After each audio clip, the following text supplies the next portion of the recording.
Minister of Culture, Gender, Entertainment and Sports. So much portfolio, amen, all under the belt of one woman. Please put your hands together for her at this time that is coming with a closing tribute.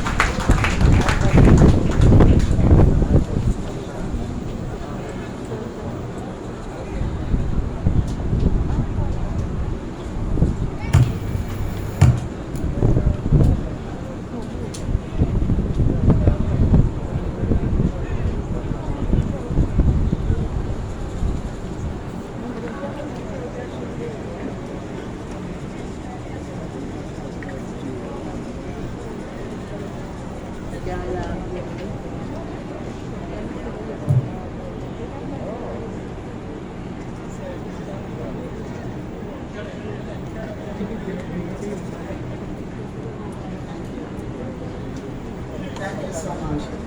Well, it's been a long service, but I think all the tributes had to be done. And it's not too long a time for us to spend as we say goodbye to Tabby. I want to acknowledge the presence of Mayor Williams, representing the Prime Minister, and also here his right as Mayor of the city and councillor in that constituency. I want to thank the Leader of the Opposition for finding time to be present here today. We did a blast on my WhatsApp, and when the Leader of the Opposition saw it, he responded, got it. And he's here this morning. It's now afternoon. I want to thank officiating clergy, Bishop Dr. Austin Wright, and Dr. Wright is actually the principal of Jose Marti and also the head of the church. But he has sent 2 youth pastors here for us this afternoon, and they have acquitted themselves very well. Dr. Wright, another Wright, Romari Wright, and Dr. Devon Reed. And we thank you so much. And this church is Tabby's daughter's church. It's the One-Way Apostolic Faith Mission. And I think Tabby's daughter who attends this church, is it Dashika? Dashika. So I thank you for actually making this decision. At the last minute, we moved the service to the Randy Williams Center that we could accommodate more persons. And everyone will be quite relaxed. And I'm really happy we made the decision and that the family was very much a part of that decision. And your pastors have done.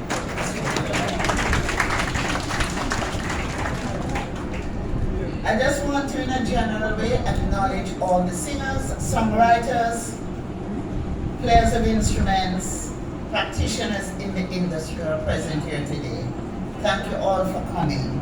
I just want to make a quick remark about Copeland. I was really impressed that Copeland did not speak for long, because he knows that I'm watching him, and he knew that I would say, Copeland, you're talking too long, but he put one on me. Instead of talking for long, he sang. So that's a new one on me, Copeland, right?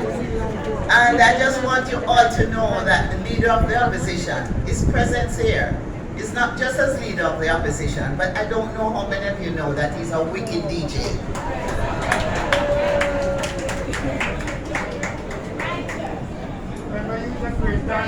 And songwriter, that's right. And promoter.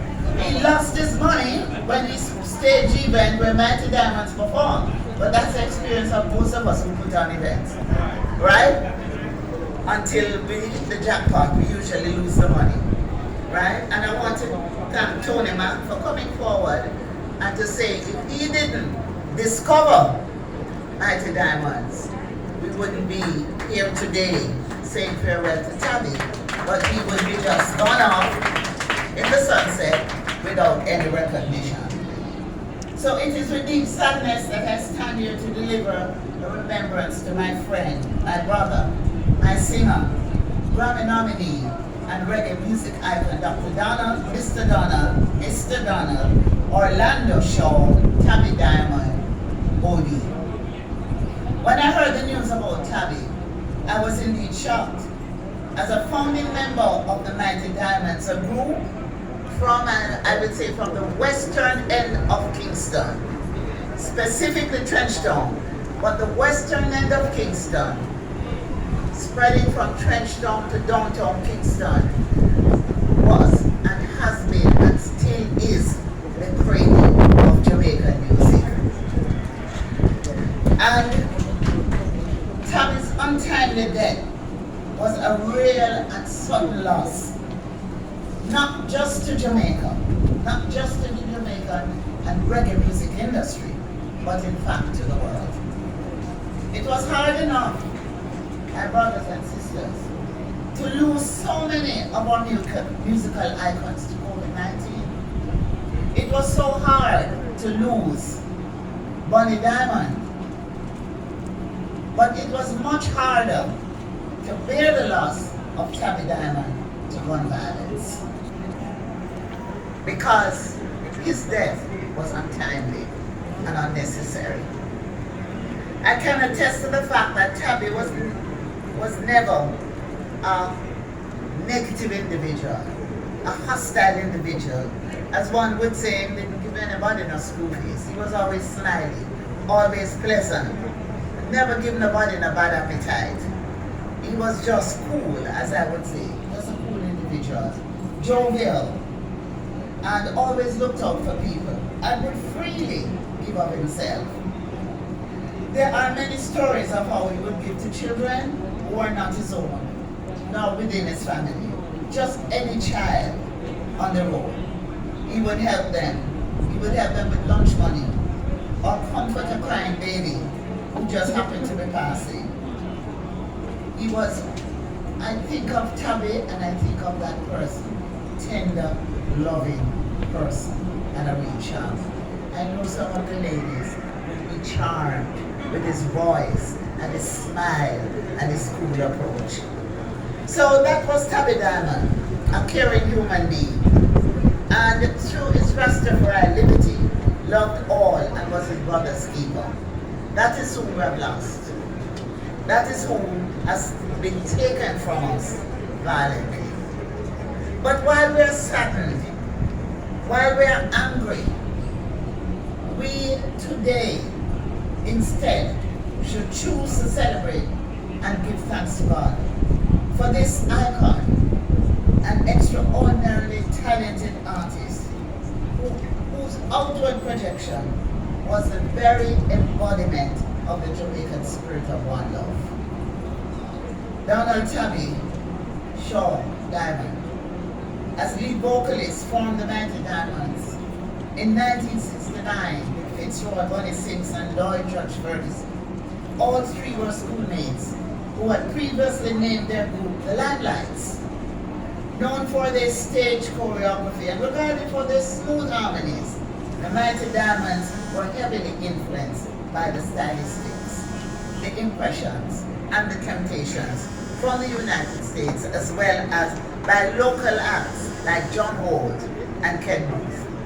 The group's early releases included Girl You Are Too Young in 1970 and Oh No Baby for Pat Francis, Mashup produced by Derek Harriott, and Ja Bless the Dreadlocks and Carefree Girl for Bunny Lee. Their breakout hit, Right Time, came in 1973 on Joseph Hu Kim's Well Change label. While the group was signed by Virgin Records, which produced their debut album, Right Time in 1976, they eventually returned to record for Channel One and released the Stand Up to Your Judgment album in 1978. The Mighty Diamonds also formed their own Bad Gang label and produced a string of hits culminating with the release of their Deeper Roots album, which was released in 1979 on Virgin's Frontline label.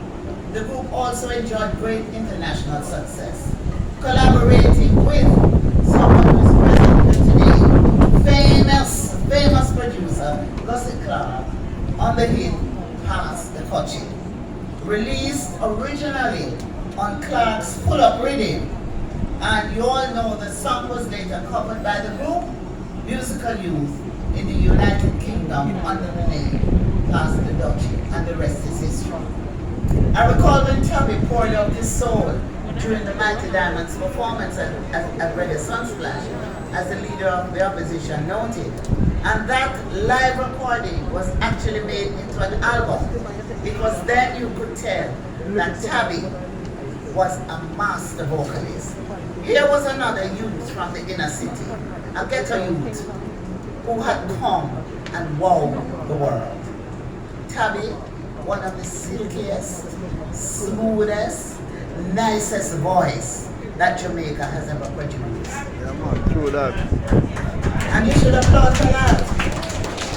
I wanted to find out from his children what was their favorite Tabby song. And they were divided. Some said, "Have mercy." Some said, "Huh? Huh?" All right. So everything he did was just so beautiful. His musical genius apart, I want you all to remember that Tabby, for those who never had the pleasure, you can't remember, but I want to let you know Tabby was a big chef. His specialty was idol food, but when you ate the meals he prepared, you have to lick the 10 finger and ask for more. Some of the things that he would prepare, the ital dishes, I mean, I was jotting it down here, but I can't find where my jottings are. But trust me, he was good at fixing ital food. You'll see all his children look nice and full body because of Tabby's food. He put his heart into everything he did. So I want to express my sincere condolences to the family, who we know that Tabby Diamond was very proud of. I want to offer a special word to George, his life partner, and to his life partner, Yvonne Henry Fanny. Tabby's children are here: Donald, Kenny, Taro, Javian, Dashika, Joshina, Jamali, and Ashika. I don't know if you get these names, but it all sounds melodious. Very good. So, we will remember our Rasta brethren. And as I close my remarks, I just want to acknowledge the presence of Bonnie's 2 daughters who are here with us. I'm going to ask you to stand.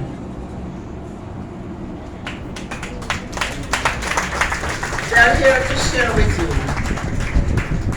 And I know that Tabby's family attended Bonnie's farewell to share with them. And so it's good to see that you continue to be united as one family.